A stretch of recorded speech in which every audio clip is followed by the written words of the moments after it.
नमस्कार दोस्तों, स्वागत है आपका एसकेपी ऑनलाइन क्लासेस के यूट्यूब चैनल पर। दोस्तों, जैसा कि आप लोगों को पता है कि इस बार बीएड द्वितीय वर्ष के एग्ज़ाम एमसीक्यू रूप में होंगे, तो इसके लिए हम रोज़ एक नई वीडियो बना रहे हैं विभिन्न विषयों पर।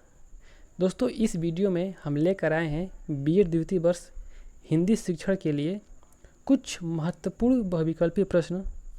दोस्तों, अगर आप इस वीडियो का पीडीएफ प्राप्त करना चाहते हैं तो एसकेपी ऑनलाइन क्लासेज का एक टेलीग्राम चैनल है, उसको आप ज्वाइन कीजिए। इस चैनल का लिंक हम डिस्क्रिप्शन बॉक्स में दे देंगे, आप इसको ज़रूर ज्वाइन कीजिए। इस चैनल पर हम इसका पीडीएफ प्रोवाइड करा देंगे और वहाँ पे नई जानकारी भी आप लोगों को दिया जाएगा। तो शुरू करते हैं आज का सेशन। पहला क्वेश्चन है, भाषा सहायक होती है। ऑप्शन है बच्चे की व्यक्तिगत विकास में, बच्चे की समाजीकरण में, अन्य विषयों के शिक्षण में, उपयुक्त सभी। तो दोस्तों, जो भाषा है वो बच्चे के व्यक्तित्व में विकास में सहायक होता है, बच्चे के समाजीकरण में भी सहायक होता है और अन्य विषयों के शिक्षण में भी सहायक होता है। तो हमारा जो राइट आंसर है हो जाएगा ऑप्शन नंबर 4, उपयुक्त सभी। नेक्स्ट क्वेश्चन है, बच्चा जयशंकर प्रसाद के चित्र का माल्यार्पण करता है तथा नित्य उन्हें नमन करता है, इसका संबंध उद्देश्य से है। ऑप्शन है अर्थग्रहात्मक उद्देश्य, अभिव्यक्तात्मक उद्देश्य, अभिवृत्तात्मक उद्देश्य, सृजनात्मक उद्देश्य। तो दोस्तों, इसका जो राइट आंसर है वो हो जाएगा ऑप्शन नंबर 3, अभिवृत्तात्मक उद्देश्य। दोस्तों, यहाँ पर जो छात्र है अपने आप को व्यक्त कर रहा है, उसके मूल्यों को व्यक्त कर रहा है, तो हमारा जो राइट आंसर है हो जाएगा ऑप्शन नंबर 3।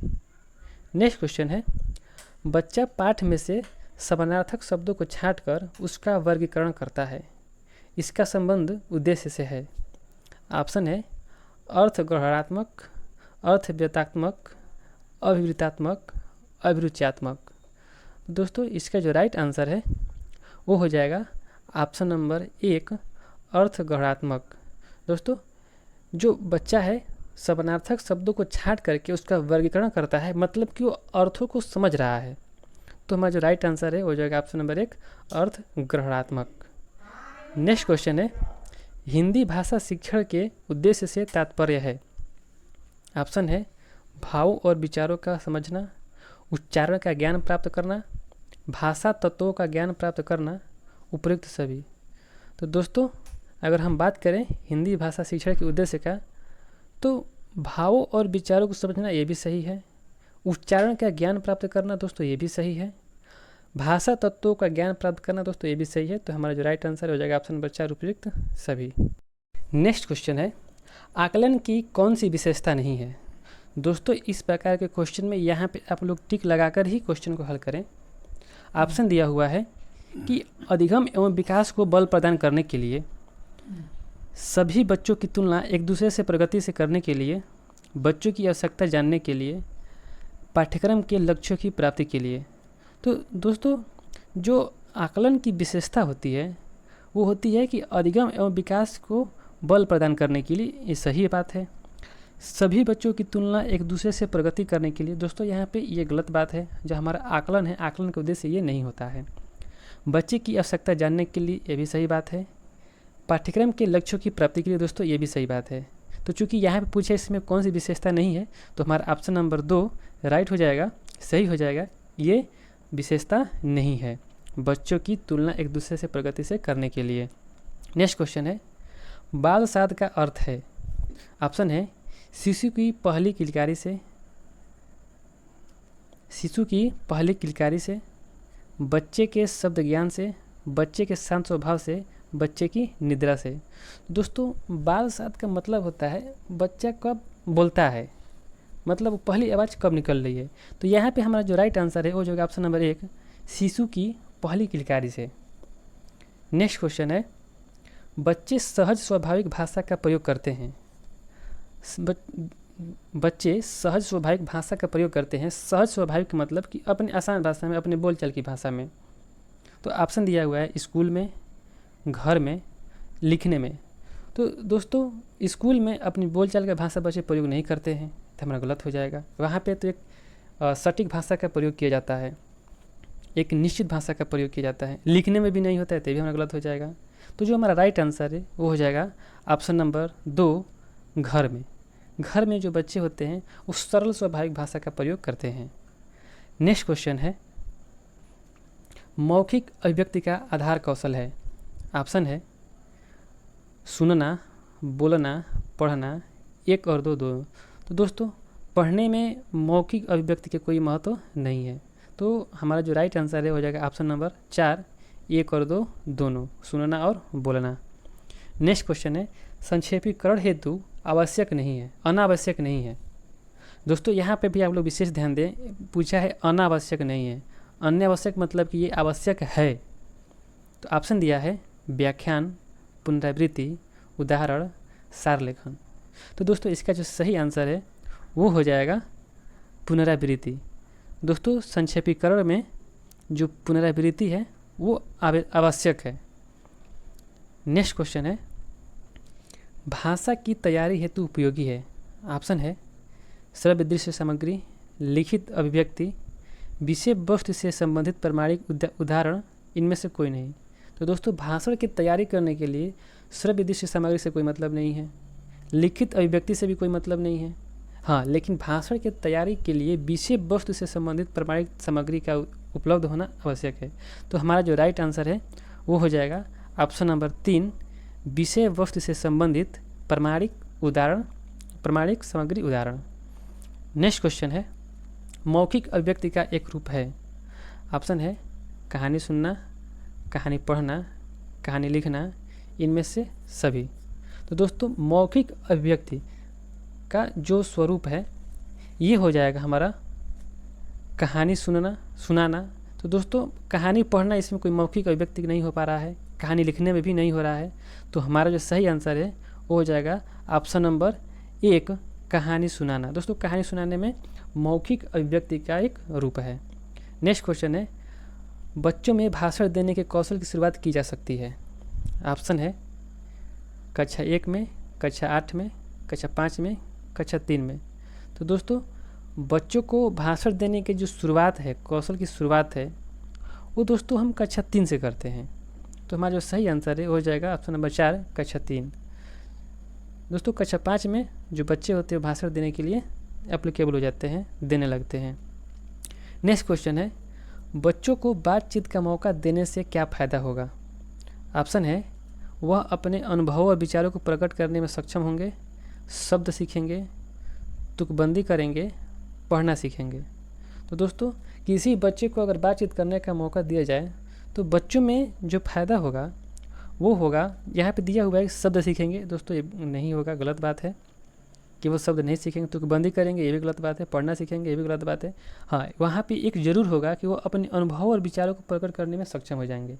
बच्चों को बातचीत करने का मौका देने का यही फ़ायदा होता है कि वो अपने अनुभवों विचारों को प्रकट करने में सक्षम हो जाते हैं। तो हमारा जो राइट आंसर है वो हो जाएगा ऑप्शन नंबर 1, वो अपने अनुभवों विचारों को प्रकट करने में सक्षम होंगे। नेक्स्ट क्वेश्चन है, सही कथन है। ऑप्शन है अक्षर की पहचान पढ़ना है, अर्थ ग्रहण पढ़ना है, ध्वनि संकेतों का उच्चारण पढ़ना है, इनमें से कोई नहीं। तो दोस्तों इसका जो राइट आंसर है वो हो जाएगा ऑप्शन नंबर 2, अर्थ ग्रहण करना। दोस्तों जो पढ़ना है, पढ़ने का तात्पर्य है अर्थ ग्रहण करना। नेक्स्ट क्वेश्चन है, बच्चों की पत्रिका है। ऑप्शन है समकालीन भारतीय साहित्य, हंस, वागार्थ, बालहंस। तो दोस्तों ये जो बालहंस नामक पत्रिका आती है इसको हमने भी बहुत पढ़ा है। ये एक बच्चों की पत्रिका है, इसमें कार्टून बना करके नई नई कहानियों को उसमें दिखाया जाता है। तो जो हमारा सही आंसर है हो जाएगा बालहंस। बालहंस जो है बच्चों की एक पत्रिका है। नेक्स्ट क्वेश्चन है, स्व अध्याय का अभिप्राय है। ऑप्शन है गृह कार्य करना, स्व अभिप्रेरित अध्ययन करना, कक्षा कक्ष में शिक्षण, पाठ को रटना। तो दोस्तों स्व अध्याय में पाठ को रटने से कोई मतलब नहीं है, गृह कार्य करने से भी कोई मतलब नहीं होता है, कक्षा कक्ष में शिक्षण से भी कोई मतलब नहीं होता है। जो स्व अध्याय होता है वो स्वयं को प्रेरित करने के लिए होता है, स्वयं अध्ययन करने के लिए होता है। तो जो हमारा राइट आंसर है हो जाएगा ऑप्शन नंबर 2, स्व प्रेरित अध्ययन करना। नेक्स्ट क्वेश्चन है, प्राथमिक कक्षाओं में पढ़ने की प्रवृत्ति पैदा करने के लिए कौन सी गतिविधियाँ उपयोगी रहती है। ऑप्शन है लेखन, शब्द कार्ड, आत्मकथा व निबंध, जीवनी। तो दोस्तों प्राथमिक कक्षाओं में पढ़ने की प्रवृत्ति पैदा करने के लिए ये वहाँ पे शब्द कार्ड बहुत ज़रूरी है। शब्द कार्ड वहाँ पे तरह तरह के कार्ड दिखाए जाते हैं जिसमें अक्षर लिखे होते हैं। तो उस प्रकार के जो शब्द कार्ड हैं वो गतिविधियाँ बहुत उपयोगी होगी। नेक्स्ट क्वेश्चन है, द्रुगति से पढ़ना डिकोडिंग और समझने के बीच डैश का कार्य करता है। तो दोस्तों इसका जो राइट आंसर है, ऑप्शन दिया हुआ है लेखन, पठन, सेतु, अंतराल। तो दोस्तों द्रुतगति से पढ़ना डिकोडिंग और समझने के बीच एक सेतु का निर्माण करता है। तो जो हमारा राइट आंसर है वो हो जाएगा ऑप्शन नंबर 3, सेतु। नेक्स्ट क्वेश्चन है, लिखना सिखाने के लिए रूप अनुसरण विधि का प्रयोग करने के बाद किस विधि का उपयोग करना चाहिए? ऑप्शन है रेखा अनुसरण विधि, अनुलेख विधि, स्वतंत्र लेख विधि, इनमें से कोई नहीं। तो दोस्तों रूप अनुसरण विधि प्रयोग करने के बाद से हमें अनुलेख विधि का प्रयोग करना चाहिए। और जो रेखा अनुसरण विधि है दोस्तों ये भी एक रूप अनुसरण का ही प्रकार है। तो जो हमारा सही आंसर है वो हो जाएगा ऑप्शन नंबर 2, अनुलेख विधि। नेक्स्ट क्वेश्चन है, अच्छी कविता की विशेषता मानी जाती है। ऑप्शन है लयात्मकता, बिंबात्मकता, उपदेशात्मकता और 1 और 2 दोनों। तो दोस्तों जो अच्छी कविता की विशेषता है लयात्मकता और बिंबात्मकता। तो जो हमारा राइट आंसर है हो जाएगा ऑप्शन नंबर 4, 1 और 2 दोनों। नेक्स्ट क्वेश्चन है, नाटक को अन्य विधाओं से कौन सा तत्व विलग करता है? ऑप्शन है कथा वस्तु, भाषा शैली, अभिनेता, पात्र और चरित्र चित्रण। तो दोस्तों अन्य विधाओं का मतलब जैसे एकांकी हो गया, जीवनी हो गया, इनसे नाटक कौन सा तत्व अलग करता है? तो जो हमारा राइट आंसर है वो जो ऑप्शन नंबर 3, अभिनेता।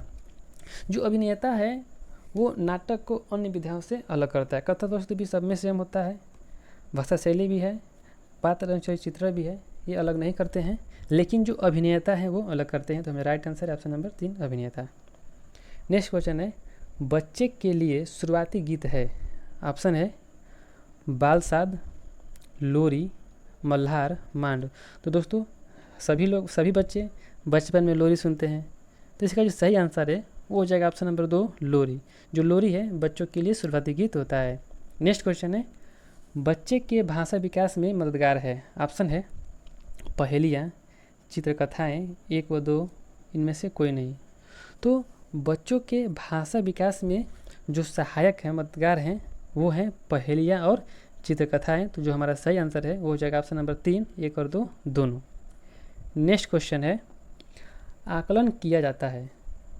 ऑप्शन है विभिन्न विषय क्षेत्रों में सीखने का, बच्चों की रुचि एवं रुझानों का, बच्चों में शिक्षण से होने वाले परिवर्तनों एवं प्रगति का और उपयुक्त सभी का। तो दोस्तों जो आकलन है वो आकलन विभिन्न विषय क्षेत्रों में सीखने के लिए भी किया जाता है, बच्चों की रुचि और रुझानों का भी किया जाता है, बच्चे में शिक्षण से होने वाले परिवर्तनों की प्रगति का भी किया जाता है। तो मैं जो राइट आंसर है हो जाएगा ऑप्शन नंबर 4, उपयुक्त सभी। नेक्स्ट क्वेश्चन है और हमारा आखिरी क्वेश्चन होगा, बच्चा जब पहली कक्षा में विद्यालय आता है तो अपनी भाषा में, ऑप्शन है असहज होता है, कमज़ोर होता है, परिपक्व होता है और विद्वान होता है। तो दोस्तों जो कोई भी बच्चा जब पहली कक्षा में विद्यालय आता है तो वो अपनी भाषा में परिपक्व होता है, तभी वो विद्यालय आता है। तो जो हमारा सही आंसर है हो जाएगा ऑप्शन नंबर 3, परिपक्व होता है।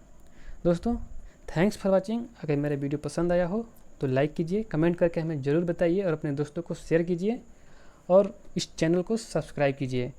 हमारे टेलीग्राम चैनल से जुड़िए, इसका लिंक हम डिस्क्रिप्शन बॉक्स में दे देंगे, जहाँ पर इस वीडियो की PDF मिल जाएंगे। मिलते हैं नेक्स्ट क्लास में, तब तक के लिए धन्यवाद।